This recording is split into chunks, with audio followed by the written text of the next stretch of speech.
Les serres de Mers, c'est gros à Lévis. On est passé proche de perdre ça. L'entreprise était au bord de la faillite. Mais le producteur de tomates Savoura a déposé une offre dont le montant est gardé confidentiel pour acheter les actifs de Demers, qui a aussi des serres à Drummondville. Petit tour d'horizon pour comprendre pourquoi ça allait mal chez Demers. L'entreprise a été fondée en 1960, s'est rapidement spécialisée dans les tomates et les petits fruits. En 2021, Québec a versé 53 millions en prêts et en subventions pour diversifier la production. Des poivrons, des concombres, des aubergines, on a construit 15 hectares de serres, l'équivalent de 20 terrains de football. Mais rapidement, un problème de concurrence déloyale de tomates mexicaines est venu jouer les troubles-fêtes, mais le pire, le virus de la rugose de la tomate qui a forcé la destruction de la production. L'entreprise a déposé son bilan en janvier 2026 avec des dettes de 87 millions. On revient à la transaction. Le patron de Savoura, Luc Prévost, ne veut pas qu'on le voit comme un sauveur, mais il est fier de son coup.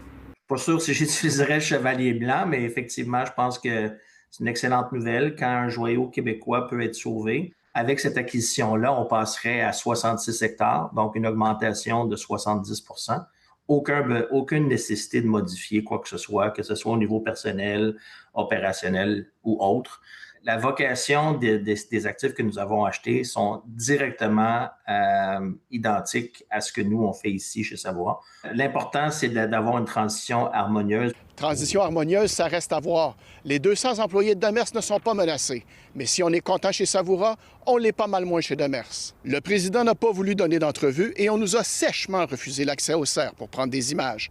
On est peut-être morose de la fin d'une époque, ça se comprend. Mais un rachat par Savoura est probablement la meilleure solution possible, selon Sylvain Charlebois, un observateur expert de l'industrie agroalimentaire. C'est une bonne nouvelle en soi. On va réduire la dette pour justement rentabiliser les opérations. Le problème avec la filière céréales, c'est qu'il faut être patient.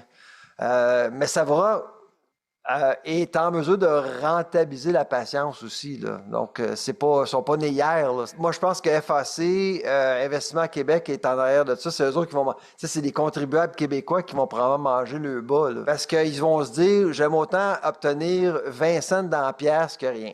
Mais au moins, ça reste au Québec. Savoura s'attend à voir le feu vert de la Cour au début de juin pour compléter la transaction.